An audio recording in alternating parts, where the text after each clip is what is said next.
Hello and welcome to your local election headquarters Topeka Mayoral Forum, brought to you by KSNT, KTMJ, and KTKA. I'm Jace Mills, and I'll be your moderator along with political analyst Dr. Bob Beatty for this one-hour forum featuring the 5 candidates running for Topeka Mayor.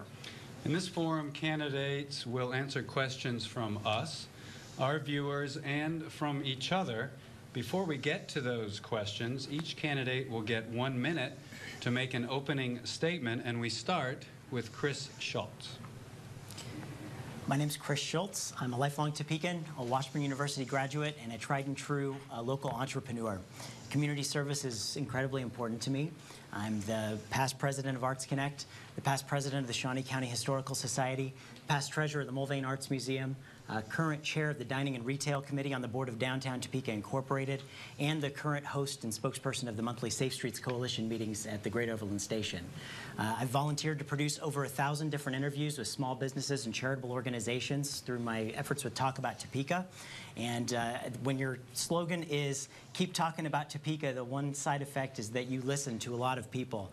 And the thing that I think Topeka needs the most is a very strong servant leader in our highest elected position who makes decisions based on conscience rather than self or special interests. And that's exactly what I promise to continue doing at a higher level if I'm elected as mayor of the city. All right, Michelle de la Isla. Thank you. My name is Michelle de la Isla. I am currently the City Council representative for District 5. I am excited to serve as this body on the council, and in addition to that, in 2016, I was privileged to serve as your deputy mayor. I am the one candidate here that has the experience running on the City Council. In addition to that, my experience is also in the nonprofit sector. For the last several years, I have been working with different nonprofit organizations. I also have a lot of experience working with the economic development sector of this community. I have been on the board of JADO, and I am excited to have this new chapter in partnership with this community. I feel like the experience that I bring over to this position is just the partnerships that are already pre-existing in the city council, those public and private partnerships, those relationships that we have with the nonprofit sector, and also the fact of getting the communities, the citizens engaged, so that we can all work together to bring our community to be the community that we dream of it to be. All right, Clark Trammell. Good evening and welcome. Thank you all for being here. Clark Trammell. I have 46 years of very deep, broad-based experience in business, banking, entrepreneurialism, and transportation. Skills that I believe parallel exactly with what the mayor of this city needs at this time. My wife, Bobby, is back here in the back with me to give me support. So if I forget something, she's going to hold up my cue card for me. It's nice to be here to have this conversation. There's a lot to discuss. There's a lot of important things going on. My webpage is clarktrammell.com, so instead of talking about me, if you'll visit that, that'll tell you all the background about Clark. My wife and I came here as a destination place. We're Kansans. She's from Topeka. I'm from Wichita. We love this city, and we want to be here. There's a lot we need to take care of. There's a lot good that's going on that needs to continue to be supported. So I would like your vote. I appreciate your consideration. Thank you. All right, Spencer Duncan. Oh. I am Spencer Duncan. I'm a lifelong Topekan. I'm one of those Topekans who is disappointed that we have an affordable housing problem. And I'm bothered by the fact that we are losing jobs, and we need to do a better job working with our community to retain jobs with our current businesses. I think we can find efficiencies in the way we do our road system, and nobody should lose their job, as I talked to someone the other day, because a project took too long and the business lost revenue and they couldn't be employed anymore. I don't like that we have some blighted areas where we have housing and businesses that have been blighted for 5, 10, and today I saw one that's 17 years that we haven't addressed the problem, creating property value problems and crime problems in those neighborhoods. As a lifelong Topekan, for all the wonderful things we're doing, I see areas where we can improve. Things like senior transportation, where I found out we're down to 1 free ride now if you need a ride to your doctor. We're not taking care of senior care. So that's why I'm here today running for mayor, because as a Topekan, I want to work with all the citizens to improve what we're doing now. And Mark Weiser. Hello, folks. Thank you for being here, and also those who are watching us live on TV. My experience has been in the public sector. At the age of 17, I enlisted in the United States Marine Corps, serving under Ronald Reagan. And then I became a United States Army and Military Police officer, and then I served with 2 different sheriff's departments here in Kansas. I've been a nurse since 1992. I'm saying that all together to give you an idea of what kind of person and personality I have. With my skill set, I'm able to listen to you directly, candidly, and be able to come up with a resolution and taking your problems or concerns or complaints back to the city leadership, and together we'll be able to come up with a solution and resolution. Thank you, and I hope to become the people's mayor. All right, thank you very much. We now go to our first question, and you'll have 45 seconds to answer this. And the question is, all of you have previously indicated that Topeka mayor is a full-time job and you would treat it as such, yet officially the job was envisioned as part-time in many ways, with duties centered around running city council meetings, voting on some items, and appointing some city committee members. What specifically will you be adding to the duties of mayor that aren't spelled out officially? We start with Michelle de la Isla, and again, you have 45 seconds to answer. Thank you very much. I think that it's not so much about talking what we would add to the mayor position. I think that the answer would be, how would you execute that role? And I feel that continual partnership with the public and private sector to ensure that the needs of our community are being met. I've always been an advocate of saying that we only have so much revenue that we have in our community, so we have to leverage that with our community partners. That includes the nonprofit sector and the private sector. I think that we need to continue working with the state. I think that we have not done a strong job at celebrating the fact that we're the capital of the state of Kansas, and continue working on those relationships so that as monies are out there and available, we could bring them into our community to continue expanding on our services. Clerk Trammell. The mayor and the past mayors have been doing the job that part-time people can do. We wouldn't be here having this conversation. This job has two full-time responsibilities. It has the city and the city council, and it has the Joint Economic Development Organization, which spends your half-cent sales tax dollars. These take specific skills, these take specific talents, and it takes leadership. Your mayor needs to step up with the right background and skill set to take hold of those issues and lead us forward. Collaborate, bring people, unite people with differing opinions, and bring this community together to move forward in the right way. Mark Weiser. Yeah, thank you. The previous administrations, there's a perception within the city or within the citizens of Topeka that they're kind of out of touch.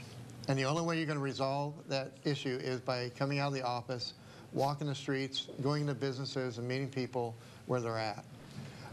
My plan is at least weekly meeting individuals, citizens, and businesses in certain sectors of the city, what I call walkthroughs. And this way, you can actually hear what's going on in the daily lives of our citizens, taking those problems or concerns back to the city leadership and working on those problems together. Thank you. Spencer Duncan. Well, Bob, I'm going to disagree with you slightly. I don't think it's a part-time job, whether it was envisioned that way or not. And I think at $40,000 a year, whoever takes it better look at it as a full-time job. Mayor is the only person elected by everybody. You have got to spend your time out in the community on a daily basis working with the citizens so that we don't have a disconnect in what we're trying to accomplish, so you can take your vision and so you can take the people's vision back to the city council, the city manager, and try to get things done. If you don't do that on a full-time basis, you're going to be stuck with some of the problems we have today, which is some of the issues of lack of follow-through, lack of getting projects done. So I would argue that it is a full-time job, and that's kind of how I'm going to look at it. Chris Schultz. I agree. I believe it's a full-time job, and I would continue to do what I've been doing in this community and the mission that I've had. And as far as facilitating conversations with business owners, charitable organizations that need help, and bringing those causes to the people.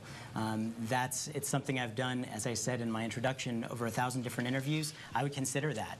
I would absorb the responsibilities of what our job responsibilities are for the mayor, continuing with that positive message of making sure we're making these connections that really bring positive results to our community.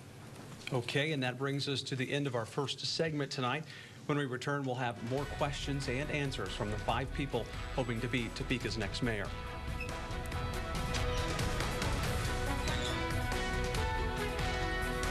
Hey, Jim Driggers here. If you're thinking about buying a new computer or a laptop, stop by the computer store before you go to that big box store and let us show you. We'll put you in a nice new computer with local support. And if you come in today, we'll give you free antivirus software with that purchase.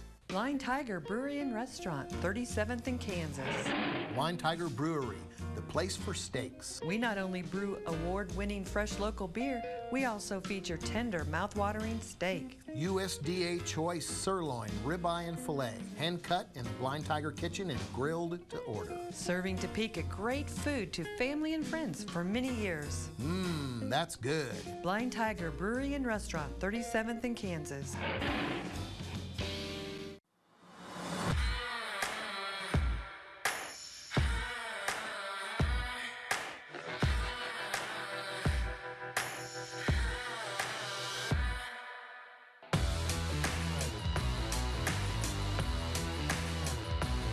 Make a difference by getting involved with your neighborhood. Join us for National Night Out on August 5th. For more information or to register your neighborhood, visit safestreets.org. What would life look like with a little extra flexibility in your finances? At Invista, our loans are all about helping you see the possibilities. Whether you'd like to see a new car in the driveway, a new house on a new street, or travel to get off the beaten path, a loan from Invista can help make those visions a reality. After all, we've been helping Kansans make great things happen since 1957. Let's see what we can do for you. Your vision, your banking, Invista. The Topeka Mayoral Candidate Forum is brought to you by Safe Streets. A local woman's infected finger from a routine manicure turns into a trip to the emergency room and thousands of dollars in medical bills. The surprising finds investigators are uncovering in Kansas nail salons. Tonight at 10 on KSNT News. When it comes to justice, Hey, let a real judge do that. 2 judges are better than 1. The People's Court and Judge Mathis. Weekdays starting at 10. Hey, Jim Driggers here again. If you're still thinking about buying a new computer or laptop, before going to the big box store, stop by the computer store and let us put you in a nice new computer with local support. And also, we'll give you a free data transfer from your old computer to your new computer. So stop in.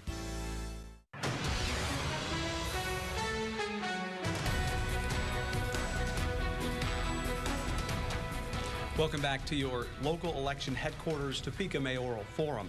During the hour, each candidate will be asking a question of the other 4 candidates who will have 45 seconds to respond. The first question will come from Clark Trammell and the first answer from Mark Weiser. Mr. Trammell. Following up on the question we all just answered, I want to ask each of you, knowing you have a career in place at this time, are you going to leave your job that you're currently employed with or leave your business that you currently own and operate to step in and do this mayor's job, which is the commitment for 2 full-time responsibilities? And Mark Weiser, you have the first response. Excellent question. Actually, yes. I will be leaving my career because the citizens of Topeka deserve full-time attention from their mayor, and I will actually be taking a pay cut to take the job. So, yes, I will be leaving my career. Spencer Duncan, you're next. Very similar answer. I said the day that I announced, and I've had on my website since the day it launched, that my current day job is I do association management work, and I have said that I would step back from that and represent only one entity, and that's the city of Topeka. I think my answer earlier kind of explains to why in terms of how I view the role of the mayor and the importance of being in that office every day and out on the street every day working with citizens. Chris Schultz. Yes, the last 3 years I haven't been involved with my restaurant business as much because my brother has been the general manager of it for me. So yeah, I've been working in media and doing exactly what I plan to be able to do as mayor, to help facilitate the conversations that need to be had in this community and to connect the residents. I have been serving on the city council for almost 5 years. I have been on the board of JADO for 4 of those 5 years. I have also been volunteering in nonprofits. I am a parent, single parent, and I have great pride in that. And I have also a full-time job. And no, I do not intend to resign of my job to continue this work because I think that I have a track record for almost 5 years of proving that the job could be done. All right, our next question was emailed to us from Jim from Topeka, and Jim asks and says, commercial blighted areas like the recent West 29th and Fairline project can use a TIF or tax increment financing district to help finance long-term development. But he says neighborhood housing deterioration creates blight all around our downtown core area. What financial incentives do you propose to help with neighborhood housing blight? And we start again with Mr. Weiser, and candidates have 45 seconds to answer. Mark Weiser. Great question. Currently, there is fiscal resources within the city of Topeka, and the question is getting the NIAs involved and getting homeowners involved in the programs that are currently available. There again, that comes back to the previous issue of having the mayor going out and educating the citizens, letting them know what's available to them.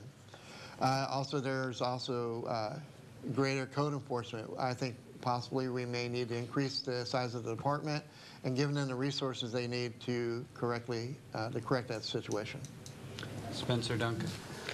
We need to look at things like why in East Topeka the neighborhood near Reesers has been sort of taken out of our neighborhood revitalization program. Doesn't make sense. That area clearly has some blight that needs to be dealt with. That's one program we need to take a look at that's already in place.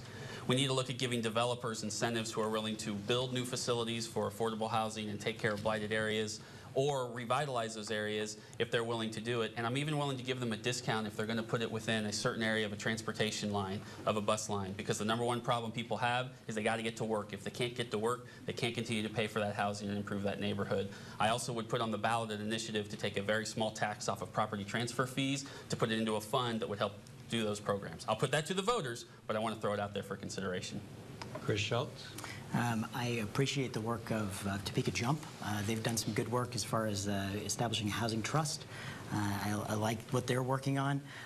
And I think it does come down to, again, more communication about the programs that do exist. And we need to make sure that it's not profitable for out-of-town property investors to own property here, not take care of it, and they can still make money on it. So, yeah. Michelle de la Isla. Thank you. I wanted to just mention a few of the programs that we do have available. We have CDBG funds, which are Community Development Grant Block Grants. And those are funds designated specifically to help blighted areas and to ensure that we have infill housing occurring. As part of my tenure with Habitat for Humanity, I work with the city of Topeka so that the city and Habitat would partner on reducing the amount that it would take to build a house by doing it in partnership and using volunteers. That's one of the things that we have. We have NetReach also working specifically in Highcrest with a pilot program, working with different organizations like Cornerstone, working on eliminating blight. We have to work with the state because one of our biggest barriers right now is as we're trying to work on blight is that we have state regulations that don't allow us to take care of those properties because they're really concerned about the rights of our citizens. Clark Trammell. We need to step up as a community and take care of our community. The problems start from the top to the bottom to the top. We have a lot of blighted neighborhoods. We have a lot of property we all pass every day that we don't like to see any longer. We talk about it, but we never get to the point where we set out a plan to deal with it. We have poverty at 21.1%. Until we take care of our infrastructure with the right funding programs that Michelle mentioned and supporting the community endeavors that are taking place, we are not going to get anywhere other than spend more money on just moving the deck chairs around rather than resolution. Smart people can figure that out. There are programs, there are community outlets for that. We need to support it and do everything we can to help them succeed. And that brings us to the end of our second segment of the forum. After the break, we continue our discussion with the candidates running for Topeka mayor in the August 1st primary.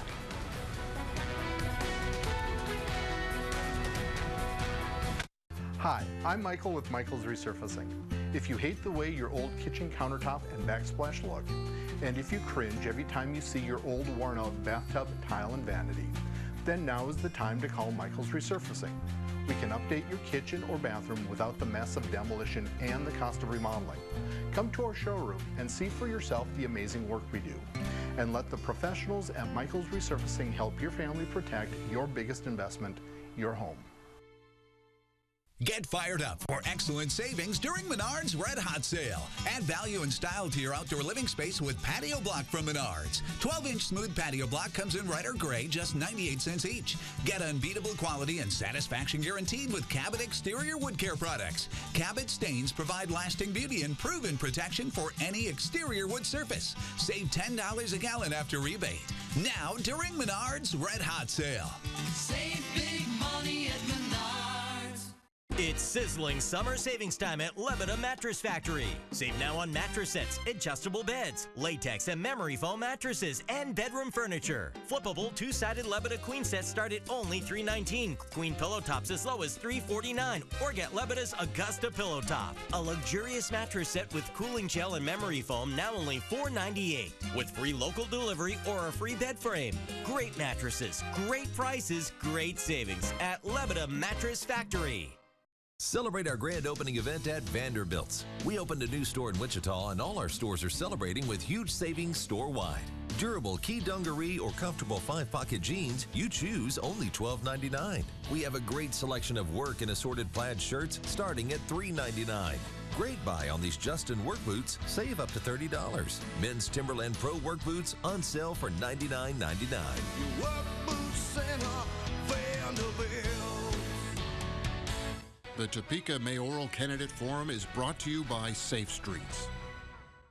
Weekdays. We don't like either side here. The courtroom gets 3 times tougher. Hot Bench. Weekdays at 1 on Fox 43 KTMJ. Looking to stay up to date on the latest medical information? Learn about new treatments and technology during Health Check. Weekdays on KSNT News at 5. Sponsored by New Sound Hearing Center.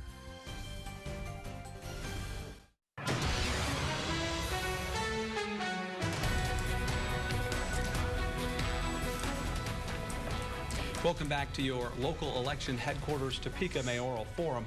Now it's time for a second question from one of the candidates to the other, who will have 45 seconds to respond. This question will come from Spencer Duncan, and the first answer will come from Chris Schultz. Mr. Duncan. Roads are a problem we hear about a lot. I'm sure everyone up here can attest to that. We currently fund roads 3 different ways. The current budget proposes a 4th way, and that's shifting dollars from what I will call social service and quality of life programs. My personal opinion is I think there are other things we need to do to find dollars, but I'm curious to the group here, do you support the current budget proposal of shifting those dollars over to roads? I do not support shifting social service budgets to road projects. I think there are other ways, more efficiencies that we can fix the issues with our roads than to take it out on our most vulnerable residents. Michelle de la Isla. I would like to start by stating that the city of Topeka did not just remove funding from social service organizations. The city of Topeka took a really deep look at all of the departments that we have within the community, with the exception of public safety, and went ahead and did full reductions all across the board. As part of those reductions, out of a $1.6 million budget that is going out to social services organizations, only $92,000 was touched from that budget. Now, in addition to that, we have to remember the city of Topeka is one of the few municipalities that continues to do social service grants. Clerk Trammell. Any cuts to our social service programs is unacceptable, so my short answer is no, I don't support that. Our social service programs are already underfunded, and we continue when we fund every year. We simply are funding enough to keep the status quo rather than making it better. We need to look at productivity in our budget for what's being done with streets to get more productivity out of the staff, and we need to do more to help social services from the bottom up, which create the foundation that holds this city together for everything that's on top that looks nice. Mark Weiser. You know, it's real easy to make budget cuts when you don't see the faces that are involved in the actual decisions one makes and sees the results of that. As a nurse, I see firsthand what happens when social services are cut. I see what happens with the residents and the family members, and also the healthcare takers that are involved in those issues. You know, the problem with people sitting in an office, like I said, it's really easy to look at numbers on a piece of paper and just make a across-the-board cut when they don't consider the human factor involved in those decisions. Thank you. The next question involves crime, and candidates will have up to 45 seconds to answer. And the question is, over the last few years, there have been a number of tragic and violent murders in Topeka. Has the Topeka Police Department done a good job of explaining why these crimes are occurring in the capital city? And the first response will be from Michelle de la Isla. Thank you. Recently, I think that we all had the opportunity to hear Chief Kramer discuss in a video that he produced for the community what is happening in our city. I think that we all have to remember that the city of Topeka used to be the home of Meningers. The city of Topeka was the home of the state hospital. And a lot of the residents that were there that were needing support and care were released out into the community without support. When we talk about the social funding grants, we are trying to make sure that those grants are going specifically into areas that support our public safety. The other thing that I would encourage our citizens to remember is that public safety is a team sport. In order for us to prevent the tragic things from happening, there's only so many officers that we have. We need to communicate with each other, and we need to communicate with our TPD to keep our community safe. Clark Trammell. I'm going to pick up where she left off. We have 350 police officers. We're 17 short. We're 7 staff short. There's part of your problem. Recruiting is another part of the problem. To answer the first question, are we doing a good job of explaining why these things are going on? I think the police department is doing the best it can. I think it can do better. I think I'd like to understand more about why and where. But part of it is funding. Part of it is poverty. Get people out of poverty. Get them jobs. Move the city around. Clean up the infrastructure. And support the police officers so they aren't afraid to do their job, but they get out and do their job. So when they pick up a criminal, they put him in the courtroom, and our courts have teeth. And we prosecute people for doing bad things. Mark Weiser. Yeah, thanks. You know, from my experience in law enforcement, what little bit I may have, I would like to see revitalization or a change in the community policing program, because if there's more of a communication between the citizens and the police departments, you'll be able to curb some crime. Now, violent crime is a whole different issue. I don't know if there's any actual way the police department can actually cure that, but they can react to it in a much more efficient manner. And with a revised community policing program, the citizens will be much more comfortable with their police department. Spencer Duncan. We are at 17 homicides, and we are on a record pace. I've been on record for a while now as saying that I've been disappointed that between 9 elected city council individuals and a mayor, we do not make public statements or come out strongly against these. Doesn't mean they support it, doesn't mean they like it, but we have to start, if I'm at City Hall, take a very public stance about what we need to do to combat these problems. And it starts with being very forceful from City Hall and letting the citizens know that our police are doing their job and working hard. It lets people knowing what resources are available who might be in tough situations and considering committing these crimes, where they can go to get them. I also know that we are understaffed. I also know that for $1.99 you can buy an app and you can find out where the police are, and they need some help with that. I've talked with them about it, and I'm willing to work with them on that issue. Chris Schultz. As a volunteer host of the monthly Safe Streets Coalition meetings, I understand how incredibly important it is that you know, the law enforcement, with the resources that they have the support of the people in the communities, that our neighborhoods are really communicating with the police department, and that we make it so that crime is not something that we accept in our communities. We have to stand vigilant with them. You know, I encourage folks to come out the first Wednesday of the month at the Great Overland Station to hear the crime stats from the police department. I believe they're doing the best they can with the resources, but we have a responsibility as residents and citizens of the community to do everything we can to help support them on their mission to help make Topeka County the safest capital community in the country. Okay, thank you. And with that, it brings us to the end of our third segment. When we return, more with the candidates running for Topeka Mayor.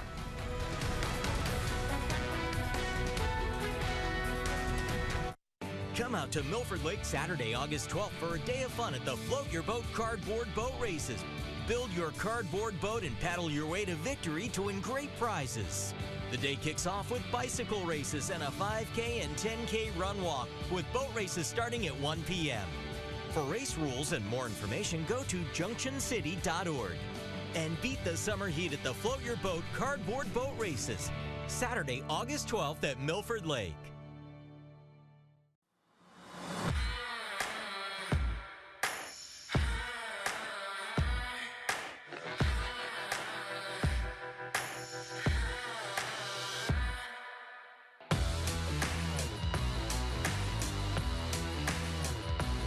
Make a difference by getting involved with your neighborhood. Join us for National Night Out on August 5th. For more information or to register your neighborhood, visit safestreets.org. Need repairs for your vehicle? We'll give you an honest diagnosis and a reasonable price on air conditioning repairs. We also repair radiators, water pumps, alternators, starters, brake work, front end work, transmissions, exhaust systems, tires, alignments, and virtually any problem your vehicle may need. And we always give you a fair and reasonable price. Call Easy Own Auto or drop by today at 315 Southwest 32nd Terrace in Topeka.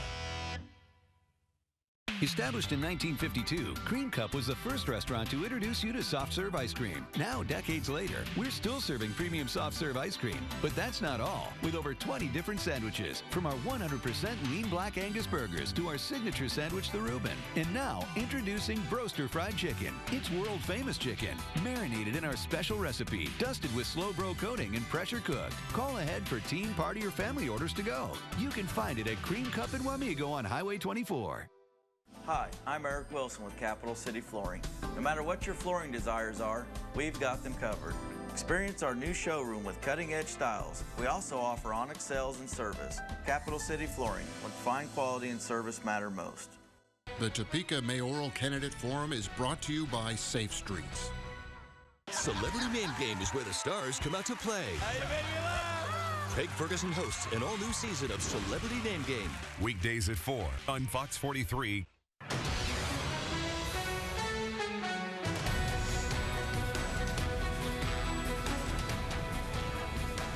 Welcome back to your local election headquarters, Topeka Mayoral Forum. It's now time for a third question from one candidate to the other, who will have 45 seconds to respond. This question will come from Councilwoman Michelle de la Isla, and the first answer from Clark Trammell.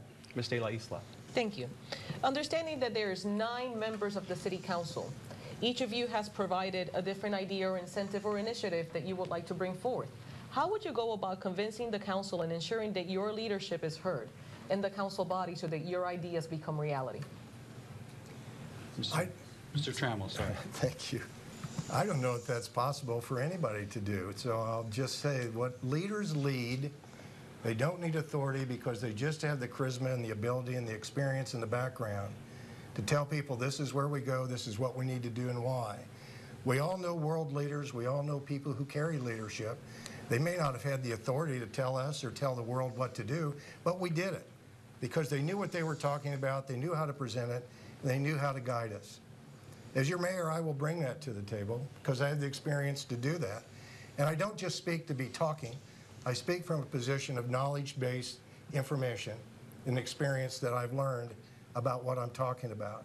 So I look forward to that challenge. Mark Weiser. One of the things I've learned over the years working in the field that I have is communication and persuasion, I guess it would be a good word. Being able to convince your point of view to other people and laying out the facts as you see them, and then hopefully they'll come to your point of view by communicating with each other. Spencer Duncan. Couple things. The first is I would try to meet regularly with every city council member so that we can have an open dialogue about what their issues they're facing in each district are, what I'm hearing out in the community as mayor who's elected by everybody, and so hopefully just that channel of communication helps the cause and allows us to get things done quicker. I also think it's important that if I was elected mayor, I would ask each city council person to provide their top 3 or 4 priorities to the city manager and the mayor so we could see what lines up from each district, what doesn't line up, and it gives us a roadmap to start to see what the real issues are in each district. Hopefully they know those, being the city council people, and I'm sure they do. So that's where it starts. It's building those relationships and reminding them that they have their district. As a mayor, you'll work across the city, bring it all together. Chris Schultz. I think it comes down to communication and conscience. Regular communication with the council members, absolutely.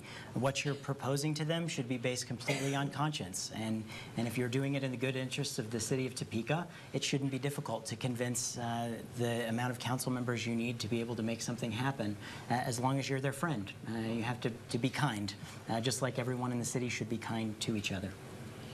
Thank you very much. And the next question was emailed to us from Dana, and Mr. Trammell will answer first. And it's an interesting question. Dana asks, would you support a ban on the sale and use of individual fireworks within the city limits? Why or why not? Again, each candidate has 45 seconds. We start with Mr. Trammell. I think any question that we're asked, it needs dialogue, because everybody has an opinion, and the community is who needs to make that decision. Personally, I don't like the trash that sits out in the streets after the fireworks go off, or the dogs barking at night, or if you're a pet owner, you know what that does to your pet. I think those considerations need to be taken in place.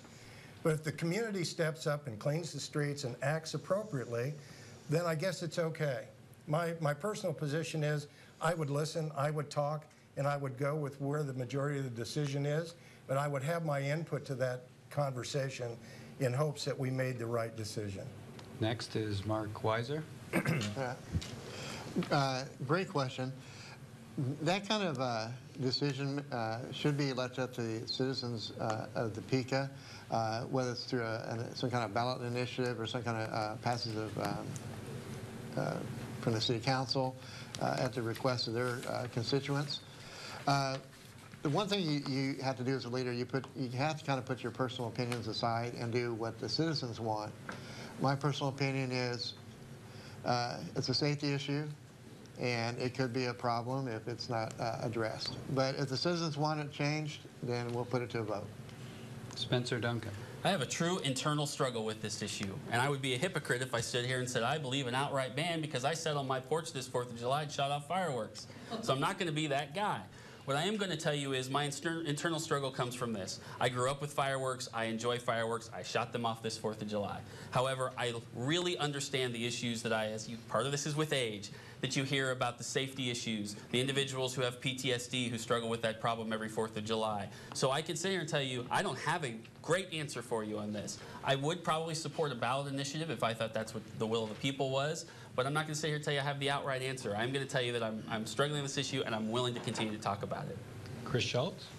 I believe it's an enforcement issue and it's a revenue issue. How do we actually enforce that? When fireworks are being sold in the county, and people can go in the county, pick them up, they're still available. It's not like they'll be banned. And the city makes revenue off of this. So we get together, we celebrate our country, we make revenue. It's important for us to obviously clean up after ourselves. But I think that, putting an enforcement issue on the police officers at that point, they've got enough on their plates already that we should probably be looking at other items. Michelle de la Isla. This is a subject that I am sensitive to as well. I too enjoy the fireworks. I actually spent some time in the lake and just watching the fireworks happen. However, at the same time, I was very concerned when I received a lot of information from veterans that were having PTSD because of the issue.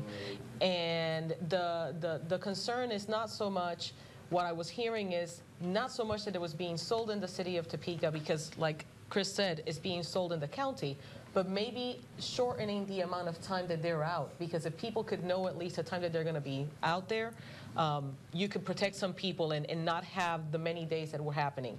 It comes down to having communication with our constituents, trying to find a happy medium, but it's not a decision that we would make just on our own. Thank you. We return to our candidates questioning each other, and this time it's Mark Weiser's turn to query the other candidates. Each candidate will have 45 seconds to answer, and the first response will come from Spencer Duncan. So, Mr. Weiser? Okay, I have a choice of 4. Okay, let me see which one I want to ask. Okay, well, here's an interesting question because we got some younger people here on the panel. Do you have any political aspirations beyond the office of mayor? I've never run for political office before, and to be perfectly honest, until Mayor Wolgass said he wasn't going to run, it wasn't something I was considering that wholeheartedly. As I stated earlier, I'm running because of many things I think we can do better as a lifelong Topekan. I am not running today so that I can run 4 years from now. That's now on tape. I want it recorded, and I want you to hold me accountable for that statement. If you think at any time, if you elect me, that I'm veering from it, it's very important. I give you permission to throw that back in my face, because that is not why I'm running. I am focused on this mayoral election. I am here for the long haul, raising a family here, getting married here. I'm invested here. I want Topeka to be better, and that's where my focus is 100%. Chris Schultz. There are a million other things I could do other than be in politics, but I felt that this office and running for it was the one thing that I could do that would bring the most value to my community. So I'm working for today. I'm working for tomorrow. And where the future holds, none of us are psychic. At least I don't think so anyway. But it's important that we we basically do what we can for our community, and that's what I'm trying to do with this run. Michelle de la Isla. At one point in time, I was considering not running because I wanted to see who else I could go ahead and empower to run for the district. When Mayor Wolgast announced that he was not running, I have such a passion for this community that I just decided that I was going to go ahead and do it. More than anything, I didn't decide. I had my daughters for like 2 months before the mayor even announced, say, Mom, you need to do this. You love the city. You need to do this. You're working so hard. So this is not a pulpit for me to go ahead and jump to something else. I sincerely don't think that after running for mayor that I would do anything else than that. Clark Trammell. Sitting on the couch one day after about 6, 8 months of various people asking me if I'd run for mayor, not knowing if Larry Wolgast was going to run or not, it was not something I was focused on. And then another one of those difficult Topeka stories came up on the news, and my wife looked at me and she said, Clark, you need to run for mayor. My wife said that. And I said, I'll think about it, did my due diligence. The community asked me to step up, and so here I am. My 46 years of experience in business banking, transportation, and entrepreneurialism is exactly parallel what this city needs at this point in time. I have no aspirations to go beyond. I'm here for Topeka today, and I'm focused on Topeka today. All right, and that brings us to the end of the fourth segment. When we return, final questions for the candidates and their closing statements.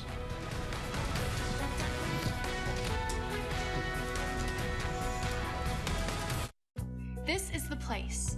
This is where your kids discover their potential and prepare to take their best shot at life.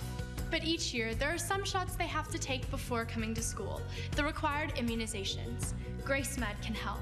Bring your kids to any GraceMed clinic in Wichita, Topeka, or McPherson for their vaccinations and physicals. GraceMed makes healthcare affordable for the whole family, with or without insurance. That's GraceMed. Hope care delivered one patient at a time.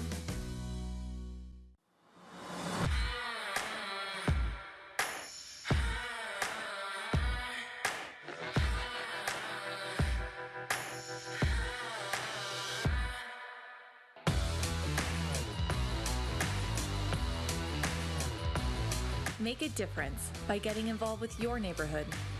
Join us for National Night Out on August 5th. For more information or to register your neighborhood, visit safestreets.org. The Topeka Mayoral Candidate Forum is brought to you by Safe Streets. Rock, paper, scissors, split, spot. That was beautiful. The Big Bang Theory.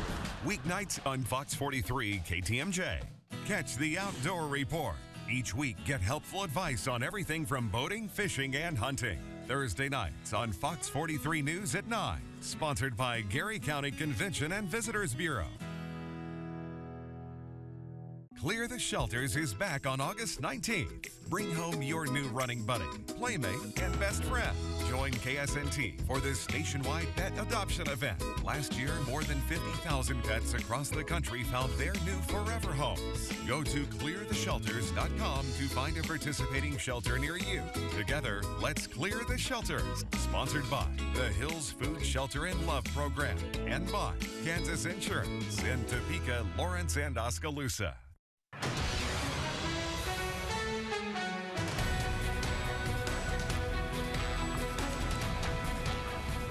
Welcome back to your local election headquarters, Topeka Mayoral Forum.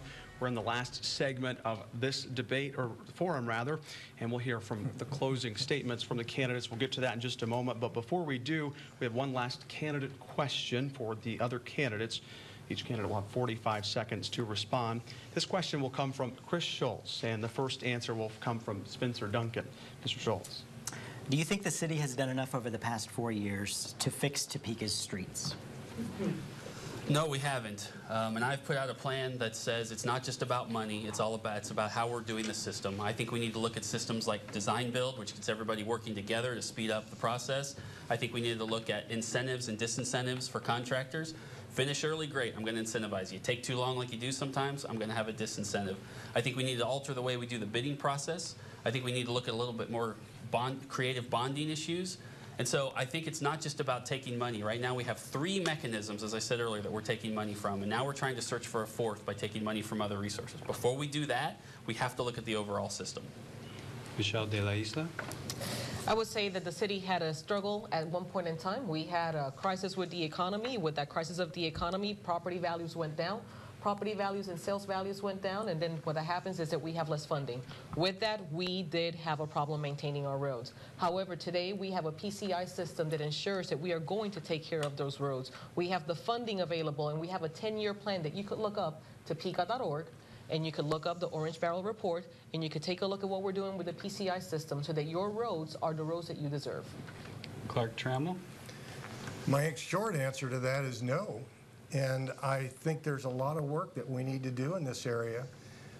I think we ought to talk to the county about collaboration and see if we can keep costs down with better quality work. I think we need better productivity out of the people who are doing the job. I agree with what Spencer said, and I've made that comment for a long time, that our contracting probably is deficient. There needs to be some incentives. Incentives are such that if you don't finish it, you get on time, you get penalized. If you finish it ahead of time, you get a bonus. I mean, there's just ways to do this. But we also need effective oversight. And I'd ask everybody in this room, has anybody ever seen any lights on at night for road construction? That's what I thought. The answer is no. We need to work on that. Mark Weiser. The answer, from my perspective, is no at this time. And I would like to see something changed, correlation with small business development. I'd like to see more contractors locally being involved in street repair, some people starting some businesses in street repair, and having the city encourage that small business development, and that way we get more local contractors, and we can actually work around the clock if you wanted to, and getting our streets repaired, and I hope that helps. Before we get to closing statements, we actually have some time for one or two more questions. And we received a couple emails on the topic of property taxes. Jeff emailed and asked whether any of the candidates, if they're mayor, could do something to lower property taxes, while Jim emailed and asked if there was any project that any of you'd support raising property taxes for. So obviously the question is about property taxes, and we have a new order for answering, and we'll start with Mark Weiser. Well, how you increase property tax value is neighborhood improvement. There again, you have to go back to the NIAs and the individual homeowners and get them involved in local programs and city programs that are available. And that way you can actually have people beautify their homes, add property improvements, and therefore increase the value of the property. And that in turn actually adds to revenue for the city of Topeka in the long run. So, and I understand the need for people to want to not pay as much in. I would suggest working with the NIAs and the city of Topeka and see if there are programs that will help you accomplish that goal for you. Next, we go to Clark Trammell. I agree with what he said, but let's understand that property tax is the revenue base. It's the fuel in the engine that makes it all work. We're all going to have to just hang tight for a little bit till we get our infrastructure resolved, our streets resolved, our potholes resolved, our decaying real estate resolved. And once we get the base fixed and brought up to a higher standard, then what Mark is saying absolutely plays into this. But until then, we have very few places we can go to generate the revenue that drives the engine that makes this city work. Do I like high taxes? No. Do I think they're high? Yes. Can it be resolved? Yes. But it's going to take time as a community. And next, Michelle de la Isla. I think that as we look at our property tax, we have to consider that at this point in time we have lost population. If we want to eventually see a decrease of that property tax, one of the things that we could do is, number one, as we continue working on our neighborhoods, the property values will go up, and as property values go up, more money comes into the city. I think that we also have to keep on working on improving our quality of life, which is going to be yet another initiative that would help us, again, grow that property tax value. However, like Mr. Trammell just said very eloquently, I would agree that at this point in time, we really need to take care of a lot of the deferred maintenance that we've had in this city. So just for a little while, we're going to have to stay put on where we're at. However, we have not raised taxes except for once in the last 5 years. Chris Schultz. When you look at some of the budget woes we've had this year, it's because property tax values came in low. And you know, that's a problem. If there's ever a chance for us to lower property taxes, it's because we've increased property values. And the only way to do that is to increase the quality of life in our community. 40% of people who make over $40,000 a year in Topeka and Shawnee County choose not to live in Topeka and Shawnee County. And that's an issue. It's something that we need to address immediately. We need to flip those numbers around. Spencer Duncan. Shawnee County has one of the highest property tax rates in the state of Kansas, which is sad to begin with, but we can't let it go up right now. And what I can promise you is I will fight tooth and nail if I'm your mayor to find every alternative to finding revenue before we even look at that option. We also have something, we can't just fight locally, we're going to have to fight on the state level to deal with that issue. There's likely to be a special session before the end of the year due to the school finance issue, and their #1 thing they're talking about is raising property taxes across the state. So we not only need to fight locally to keep property taxes low and look for those avenues, we need to fight at the state level and be very active there to make sure they don't raise those levels too high. Okay, and that brings us to our final question tonight. You'll get 30 seconds to respond to this one. It's a bonus question, so we'll also go in a new order. When you travel around the state or country, what do you hear people say about Topeka, and how would you change or build upon that reputation as mayor? Starting with Mr. Weiser. You know, this is probably an old joke, but most people, when they think of Topeka, they think of the Wizard of Oz. I see that all the time when I was overseas or with the military or traveling around the different states in this fine country.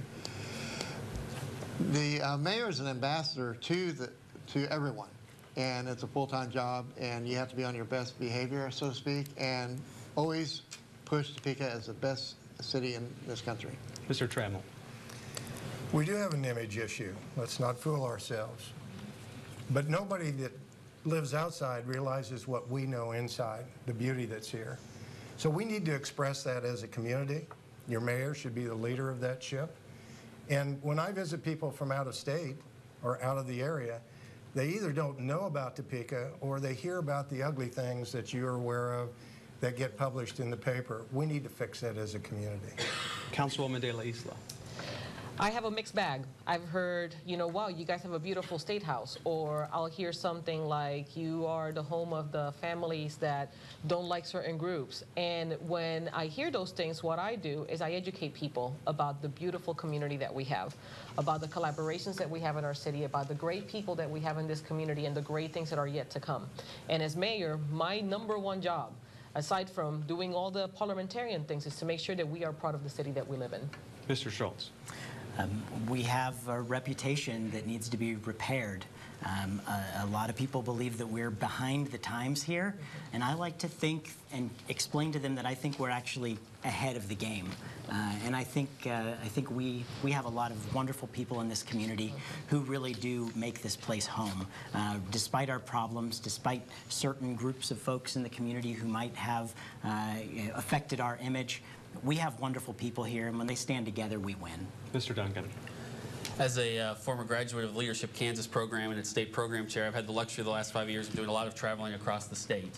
My concern is we're not part of the conversation at all. I go out to Hayes and Garden City and Great Bend and Salina and Manhattan, and I see all these wonderful things they're doing. And when they bring people to the table, they're starting to finally bring Topeka to the table, courtesy of some people we've had the last few years take positions. But I want to make sure that we're at that table and a big part of the conversation about the positive things happening across the state. Thank you. That's all the time we have for questions, but now we move on to the closing statements. Candidates will have up to 1 minute, and they will go in the opposite order of the opening statement. So we start with Spencer Duncan. Mr. Duncan.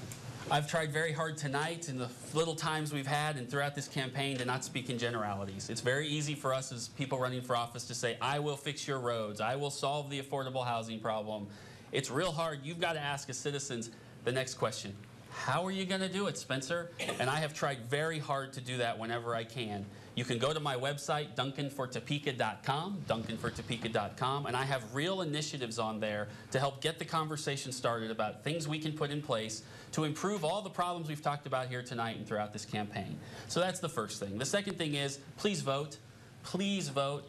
we can help impact our city, but you can do it a lot more as citizens. And the way you vote and how you interact with us as elected officials is going to matter a lot more than sometimes the things I can accomplish if you elect me mayor. So show up August 1 at the polls and vote. It's the best thing you can do for this campaign. Mark Weiser. Thank you for the time, for allowing me to come to your home and speak to you directly. What you want in a mayor is someone that has the training and abilities and a skill set to listen to you as an individual or as a group, taking your concerns, complaints to the city leadership, to the city manager, and to other business leaders in this town, and helping you resolve your problems. You want a person that's able to have that laser focus and give you their undivided attention when you're speaking to them. Clark Trammell. First, I want to say thank you to all of you again for being here and taking your time to listen to us and interact with us in this conversation. I want to thank the moderator, I want to thank the TV station, I want to thank my wife and all of you. I have 46 years of deep experience in business banking, entrepreneurialism, and transportation. I've shared that with you. Please visit my webpage, clarktrammell.com. I'm here for you. It's not about me. It's not about what I can do for you. It's about what we can do for us. Whoever is your mayor is going to have the community behind them, and we're going to have to do this together. I appreciate this opportunity to be given the chance to be a positive part of this community conversation. I applaud the others up here for taking their time and desire to want to be the mayor. I think you have a good choice selection. I hope I get your vote, just like everybody else does, but you've got a good choice. We have a good town. We need to be there for each other. Let's make it happen. Topeka first, a community for everyone. Michelle de la Isla. Again, thank you all for your time and for being willing to listen to what we have to say and our passion for our community. I love this city. I chose Topeka, and I choose it every single day. I still remember dreaming about what downtown would look like, and now I have the privilege of working downtown and seeing those dreams become a reality. If elected mayor, what I would aspire to do is to continue the positive momentum that we have developed in this community. There's so many great things happening, and the one thing that I can guarantee is that after my years of experience on the council, I have the relationships in the community, with the public, with the private, and the nonprofit sector to help us continue the vision of the community that we all are going to be proud of. It would be my privilege to have your vote. Good night. Chris Schultz. Thank you all for being here. Thank you all for tuning in. At the end of the day, it comes down to actions speak louder than words. And I believe that we have some really great candidates up here.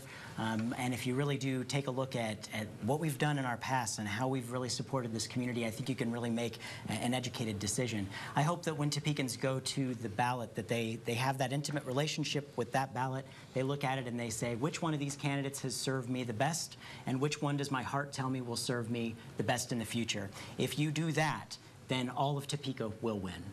Thank you very much. Excuse me. Thank you to the candidates for being here. Thank you for all that. And that brings us to the end of your local election headquarters 2017 Mayoral Candidate Forum. Remember to vote in the Topeka primary on August 1st. With political analyst Dr. Bob Beatty, I'm Jace Mills. Thanks for tuning in.